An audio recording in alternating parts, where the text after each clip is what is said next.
நாமத்துக்கு மகிமை உண்டாகட்டும்.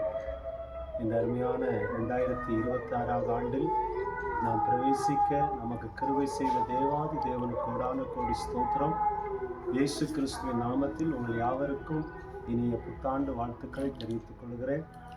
தேவனுடைய பிள்ளைகளே, இந்த ஆண்டிலும் தேவன் தந்திருக்கிற வார்த்தையை நாம் தியானித்து ஜெபிக்க போகிறோம். செப்பனியா 3ஆம் அதிகாரம் 15வது வசனம்.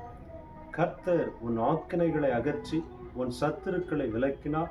இஸ்ரவேலின் ராஜாவாகிய கர்த்தர் உன் நடுவிலே இருக்கிறார், இனி தீங்கை காணாதிருப்பார் என்ற தேவனுடைய வார்த்தையை இந்த ஆண்டு தேவன் தந்திருக்கிறார். அன்புக்குரிய தேவ பிள்ளைகளே, அன்பான சகோதர சகோதரிகளே, அன்பு பிள்ளைகளே, ஆண்டவர் இந்த நாளில் உங்களை மிகவும் அதிகமாய் நேசிக்கிறார். ஆண்டவர் சொல்லுகிறார், நான் உன் நடுவில் இருக்கிறேன் என்று சொல்லி. யார் நடுவில் தேவன் இருக்கிறான்னு சொன்னா, யார் ஆண்டவரே நான் பரிசுத்தமாய் வாழ வேண்டும், உமக்கு பிரியமாய் வாழ வேண்டும் என்று சொல்லி யார் தன்னை ஒப்பு கொடுக்கிறார்களோ அவர்கள் நடுவிலே கர்த்தர் உலாவுகிறவராய் இருக்கிறார், தங்கி இருக்கிறவராய் இருக்கிறார்.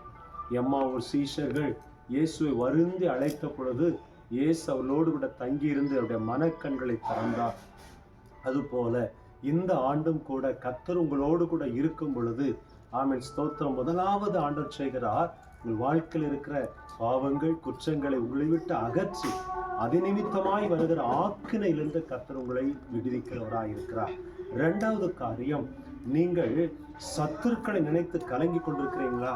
அல்லது மனிதர்கள், குடும்பத்தார், அல்லது தொழில் செய்கிற இடத்தில், படிக்கிற இடத்தில், உத்தியோகம் பார்க்கிற இடத்தில், பல விதங்களில் மனிதர்கள் உங்களுக்கு சத்துருக்களா இருக்கிறான்னு சொல்லி நினைக்கிறீங்களா? நீங்க அவங்கள நினைக்காதீங்க. ஸ்தோத்திர, ஆண்டவர் சொல்லுகிறார், ஒருவனுடைய வழி கர்த்தருக்கு பிரியமா இருந்தால் அவருடைய சத்துருக்களும் சமாதானமாகும்படி செய்வேன்னு சொல்லியிருக்கிறார்.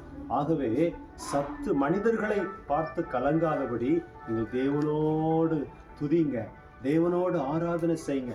யோசபாத் என்கிற ராஜா தேவ சமூகத்துல ஜெபித்தான், ஆலயத்துல போய் கர்த்தரிடத்துல ஜெபித்தான், ஆண்டவரே, எதிரிகள் அநேக பெரும் படைகள் எனக்கு விரோதமாய் நிற்கிறார்கள், என்ன செய்வேன், நீர் எனக்கு உதவி செய்ய வேண்டும் என்று சொல்லி கேட்ட பொழுது கர்த்தர் சொன்னார், துதிக்கிற கூட்டத்தை முன்னே அனுப்பு.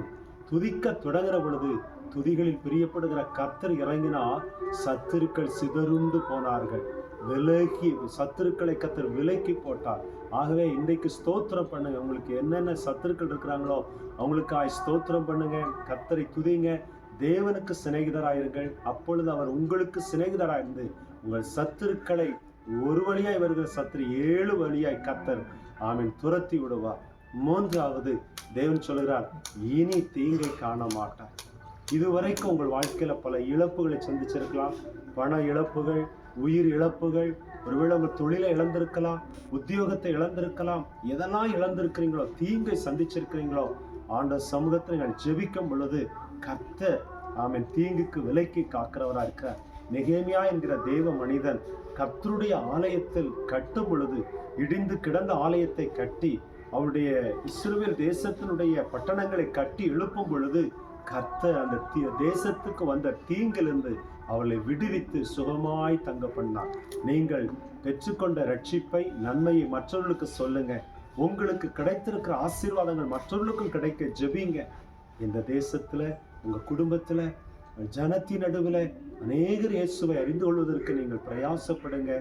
தேவனுடைய ராஜ்யத்தை கட்டுங்கள். கர்த்தர் உங்கள் குடும்பத்தை, உங்கள் எல்லைகளை தீங்குக்கு விலக்கி பாதுகாத்து யாபேசின் எல்லையை ஆசீர்வதித்தது போல உங்கள் எல்லைகளையும் ஆசீர்வதிப்பார். ஜெபிப்போம். கிருபை நிறைந்த நல்ல தகப்பனே, அன்பான கர்த்தருடைய பிள்ளைகளுக்காய் ஸ்தோத்திரம். ஜெபத்தில் இணைந்து ஜெபிக்கிற ஒவ்வொரு சகோதர சகோதரிகளையும், அன்பு தகப்பன் தாய்மார்களையும், அன்பான குழந்தைகளையும் கரத்துல தருகிறோம். யார் யாரெல்லாம் ஐயோ நான் தனிமையா இருக்கேன்னு சொல்லுகிறார்களோ, இன்றைக்கு ஆண்டவராகிய இயேசு அவர்கள் நடுவில் இருப்பீராக. நான் உனக்கு துணை நிற்கிறேன்னு சொன்னீங்களே அப்பா, துணை நிற்பீராக. நான் உன்னை விட்டு விலகுவதும் இல்லை, உன்னை கைவிடுவதும் இல்லை சொன்னீரேன், அப்படியே செய்வீராக. அதுபோல தகப்பனை, யாரெல்லாம் சத்துருக்களால் நான் சோதிக்கப்படுகிறேன், போராட்டங்களை சந்திக்கிறேன்னு சொல்லுகிறாங்களோ அவர்கள் இதோ இந்த நாள்ல கர்த்தரை துதிக்கிறவர்களாய் கர்த்தர் மாற்றுங்க. கர்த்தரை ஸ்தோத்திரிக்கிற நல்ல இருதயத்தை கொடுங்க. அப்படியே ஸ்தோத்திரம் அப்பா. இன்னைக்கு யாரெல்லாம் தீங்கை அனுபவிக்கிறேன்னு சொல்லி ஜெபித்து கொண்டிருக்கிறார்களோ, இப்பொழுதே நெகேமியாவை போல ஆண்டவரை தேவனை மகிமைப்படுத்த, தேவ சித்தத்தை செய்ய, தேவனுடைய ஆலயத்தை கட்ட, தேவனுடைய வீட்டை கட்ட ஆண்டவரே ஸ்தோத்திரம், கர்த்தருக்கு ஆராதனை செய்யும் பொழுது கர்த்தர் தீங்குக்கெல்லாம் விலக்கி பாதுகாத்தது போல உங்க பிள்ளைகளை நீர் விலக்கி பாதுகாக்க ஜெபிக்கிறோம். பெற்றுக்கொண்ட ரட்சிப்பை மற்றவங்களுக்கு சொல்லவும், ஆண்டவரை சாட்சியா ஜீவிக்கவும், ஆண்டவருடைய சத்தியத்துக்காக வைராக்கியமா நிற்கவும் கிருபை செய்யும்படி ஜெபிக்கிறோம். உங்க பிள்ளைகளுக்கு இந்த ஆண்டு ஆசீர்வாதமா இருக்கட்டும். இயேசு கிறிஸ்துவின் நாமத்தில் ஆசீர்வதித்து ஜெபிக்கிறோம் ஜீவனுள்ள நல்ல பிதாவே, ஆமென். நாத்துமாவே கர்த்தரை ஸ்தோத்திரி, முழு உள்ளமே உடைய பரிசுத்த நாமத்தை ஸ்தோத்திரி. நாத்துமாவே கர்த்தரை ஸ்தோத்திரி, அவர் செய்த சகல உபகாரங்களை மறவாதே. ஆமென். Praise the lord. கர்த்தர் உங்கள் ஒவ்வொருவரையும் ஆசீர்வதிப்பாராக. இந்த ஆண்டு உங்களுக்கு ஆசீர்வாதமும் பாதுகாப்பும் நன்மைகளும் நிறைந்த ஆண்டாயிருக்க இயேசுவில் அற்புத வாழ்வு சபை சார்பாக உங்களை அன்போடு வாழ்த்துகிறோம். கர்த்தர் உங்களோடு இருப்பாராக. ஆமென்.